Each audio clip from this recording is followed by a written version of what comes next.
제가 지금 나와 있는 곳은 이제 지하철역에서 나와서 다산역 1번 출구 앞에 있습니다.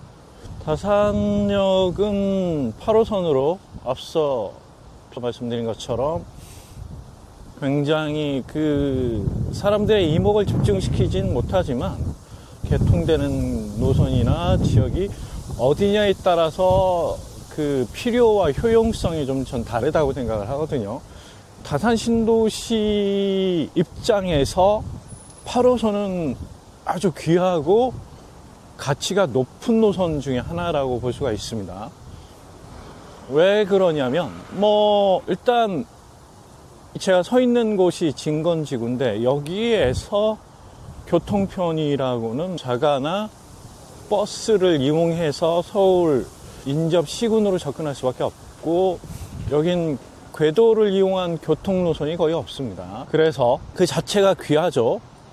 두 번째, 강동과 강남을 연결하는 노선이라는 거죠. 대표적으로 암사를 비롯한 강동 지역의 접근성을 아주 20-30분 내로 연결시키는, 그리고 잠실을 이용할 수 있지 않습니까? 서울 권역에서도 핵심 환승교통의 지역으로 굉장히 갈수록 역할, 그 다음에 영향력, 다각도에서 잠실의 위상은 갈수록 커지고 있다고 보고, 또 대규모 교통 환승 시설들이 있기 때문에 더 많은 사람들이 잠실을 이용하게 되고 교통편을 이용한 여러 지역에 환승을 하지 않겠습니까? 그래서 유동성이 풍부한 지역으로 영향력이 커지고 있습니다. 그런 차원에서는 굉장히 좋죠. 그래서 다산은 어떻게 보면 두 개의 택지지구 형태, 시작은 이제 보금자리였죠. 진건과 지금지구가 있었고 그 리먼 사태 전후로 추진이 됐습니다. 보금자리 주택이. 리먼 사태로 인한 부동산 경기는 최악의 사태, 모든 것들이 올스톱돼 있지 않습니까? 투자, 건축, 분양, 그러다 보니까 장기 침체 국면으로 빠져들 수밖에 없었었는데, 그래서 이 보금자리 주택의 진건지구와 지금지구도 올스톱이 됐죠. LH에서 이제 사업을 진행하다 이후에 LH도 여러 분야에서 부동산 부실화가 이제 드러나면서 사업이 지지부진하고, 그것을 어쩔 수 없이 GH, 경기도시공사, 경기개발공사 이런 개발을 하게 되는데, 경기도시공사는 이 부분에 있어서 굉장히 조금 아이디어, 마케팅적인 접근을 했던 것 같아요. 요게 이제 신의 한 수가 된 것 같습니다. 무슨 소리냐면 그 보금자리 주택의 두 택지지구, 그 다음에 하나의 연결성이 조금 부족한, 붙어 있긴 하지만 전체적인 모양은 이쁘지가 않습니다. 진건이 조금 사각형 비슷하고 지금지구는 약간 선형의 기다란 모양을 띠고 있기 때문에 둘의 형태도 전체적으로 구성이 아름답진 않아요. 그런 상태에서 마케팅의 접근으로 둘을 하나로 묶어서 신도시라고 명명을 했죠. 그리고 남양주가 정약용 선생님의 이제 생가와 연관이 됐기 때문에 그걸 충분히 활용한 다산 신도시로 명명을 하고 굉장히 대대적인 홍보, 그래서 사람들한테 굉장히 좋은 인식으로 자리 잡게 되죠. 결과론적으로는 초기의 미분양과 사업의 진행이 어려웠다면 아주 성공한 케이스로 진짜 많은 분들의 관심을 가지고 투자를 많이 접근했죠. 형태나 모양, 시기 이런 것들을 뛰어넘을 수 있는 마케팅, 아주 중요한 것 같습니다.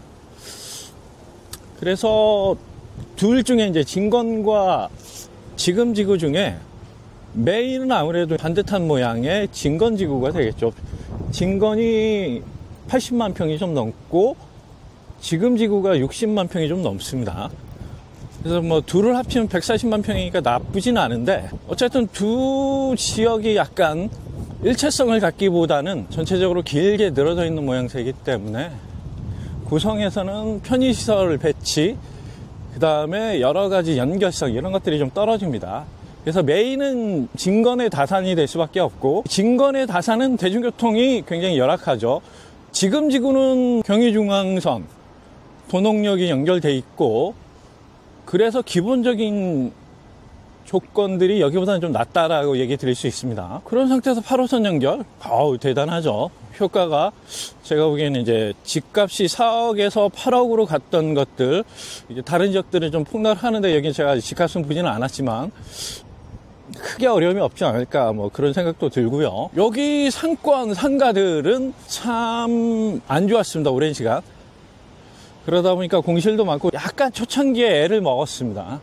하지만 지난 5년간 이제 투자의 활성화, 투자의 대상승기가 있었고 상가 입장에서도 이제 프랜차이즈라든가 브랜드들이 폭발적으로 증가했지 않습니까? 그래서 뭐 고기 브랜드도 어마어마하게 세분화되고 이전에는 이제 몇 개 없던 것들이 엄청난 세분화를 통해서 브랜드가 많이 늘었습니다.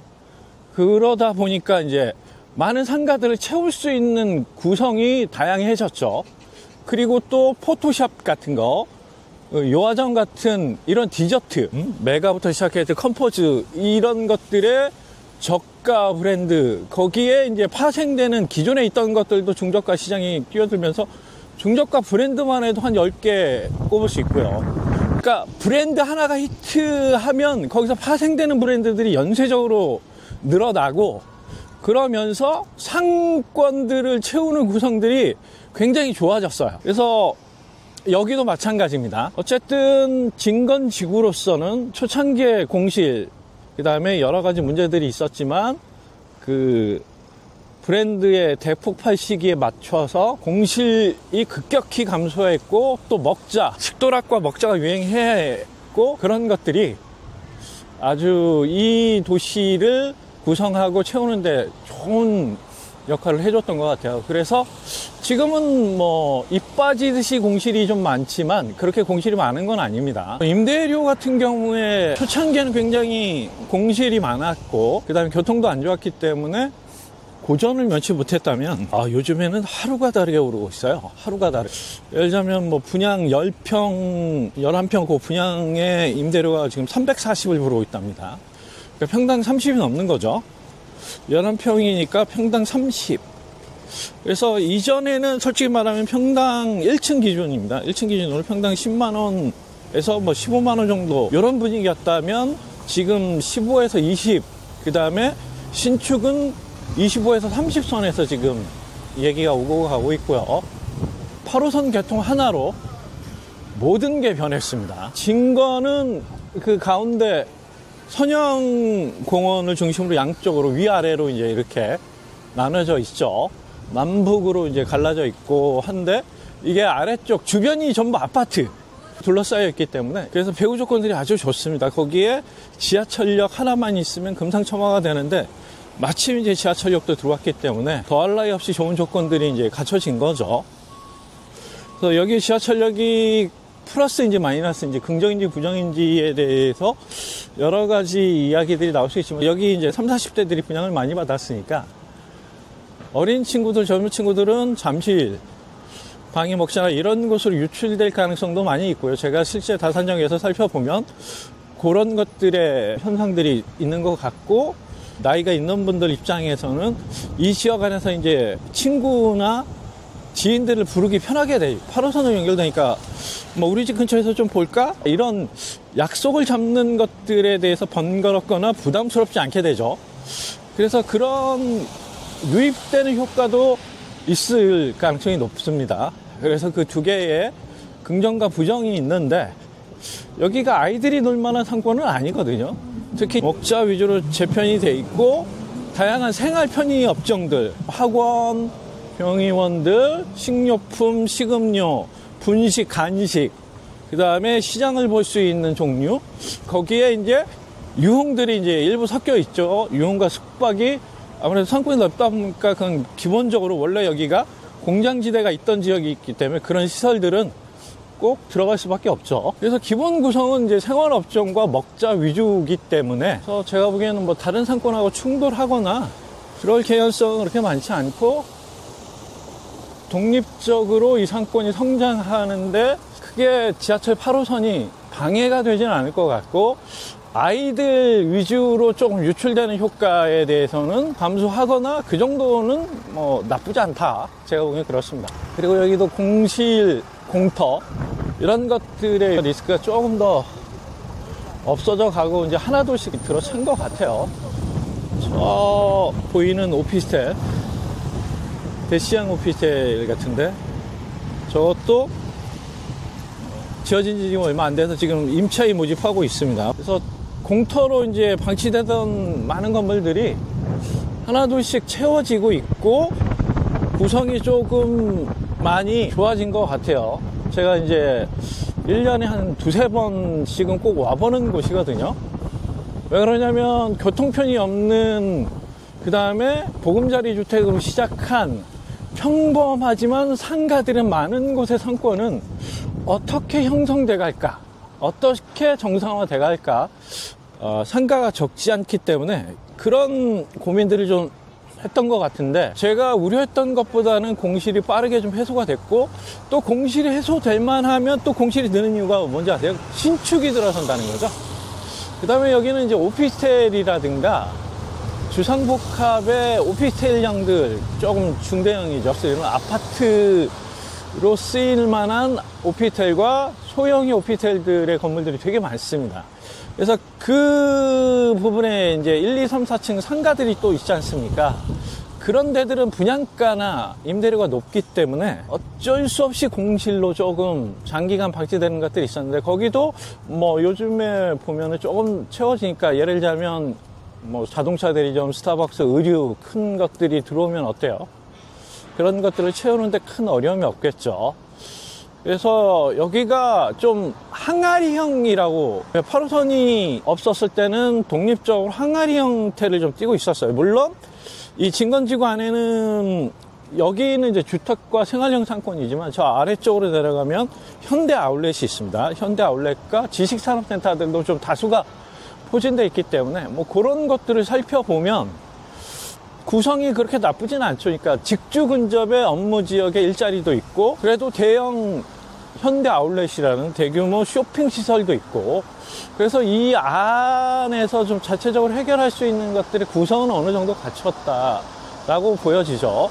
그래서 여기서 이제 그쪽으로 가서 이용하면 되고, 또 주변에 마트들은 적지 않게 있기 때문에 그런 뭐 마트들, 대형 마트부터, 그리고 구리역 주변에 이제 롯데백화점도 있죠. 그렇게 규모가 크지는 않지만 백화점이나 아울렛이나 이런 것들은 좀 구성을 갖추고 있기 때문에 이 안에 사시는 분들한테 그렇게 크게 부담스럽거나 부족하진 않다. 이렇게 구성들이 되게 잘 갖춰져 있습니다. 전반적으로 제가 이제 뭐 지금은 진건과 지금에서, 지금은 조금 기다란 형태로 부분적으로 분석을 해야 되는데, 진건은 이 다산역을 중심으로 핵심이 올려 있고 상권도 그렇고요. 그러니까 부분적으로 생활형 상권들이 부분 있는 정도. 그 다음에 저 아래 현대 아울렛과 그 주변에 지식산업센터 블록이 또 조금 다양한 것들이 여기와 다른 형태를 좀 보이고 있고, 그 정도인 것 같습니다. 다산 중에서 진건 다산을 돌아봤습니다. 지금 다산은 기회가 된다면, 왜 거기 8호선 영향권에서 조금 멀고 그쪽에서 이제 대중교통을 이용해서 이쪽으로 좀 오면 어떨지는 모르겠어요. 그래서 그런 것들을 좀 보면 몰라도 현재로서는 지금 쪽은 조금 8호선 개통과 연관성은 좀 없어 보이지만, 그래도 마을버스 이런 걸 통해서 이쪽에 와서 환승을 해서 갈 수도 있기 때문에 그건 오히려 이제 진건으로서는 더 긍정적인 요소가 되는 거죠.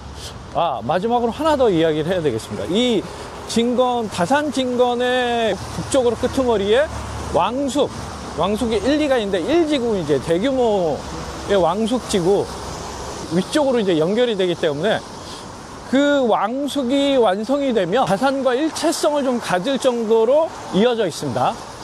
그러면 아무래도 뭐 서로 시너지가 좀 나지 않을까, 개인적으로 좀 그렇게 생각을 합니다. 그래서 다산 진건은 확장성이라든가 이후에 변화를 도모할 수 있다. 향후 5년, 10년 동안 꾸준하게 다이나믹한 역동성 있는 변화들이 예고돼 있기 때문에, 만약에 왕숙이 위쪽으로 이제 연결성을 갖게 되면 어떤 식의 변화가 있을지, 그 다음에 여기는 긍정인지 부정인지 이런 것들도 아주 흥미진진하지 않겠습니까? 집값이 그 대규모로 이제 거기 100만 평 이상이 들어오기 때문에 대규모 조성이 되는 신도시이기 때문에 대량 공급이 이쪽 집값에 부정적인지 긍정적인지, 그 다음에 쇼핑 시설들은 그쪽에 어느 것들이 얼만큼 갖춰지는지에 따라서 이쪽에서 그쪽으로 유출될 수도 있지 않겠습니까? 이런 것들도 향후에 이제 변수로 작용할 가능성이 있기 때문에 공부거리, 그 다음에 투자적인 안목에서 장기적인 포지셔닝을 내가 어떻게 세팅해야 되는지도 고민해 봐야 될 것 같아요. 그러니까 분석이 꼭 필요하죠. 지금 투자를 했다면 이후에 왕숙이 본격적으로 개발될 때 어떤 입장을 내가 견지해야 되는가, 발을 빼야 되는가, 계속 가지고 있어야 되는가, 그쪽에 투자는 어떤 식으로 접근하면 좋은가, 이런 것도 흥미있게 바라볼 수 있을 것 같아요. 그래서 제가 오랜 시간 지켜보면, 초창기부터 계속 지켜보면 제 예상보다 빠르게 안착이 된 것 같고, 지금 보면 상가 정말 많거든요. 이 항아리 상권이 가지고 있는 장점이라고 보고, 또 시기적으로 워낙 투자나 업종의 다양성이 증가하면서 잘 맞아떨어진 것 같습니다. 과거에보다 공실에 대한 걱정은 지금 좀 덜었다. 다만 여기서 신축 상가들은 임대료가 높기 때문에 그런 접근에 좀 신중할 필요가 있다. 이 얘기 마지막으로 드리면서 오늘 영상 마치도록 하겠습니다.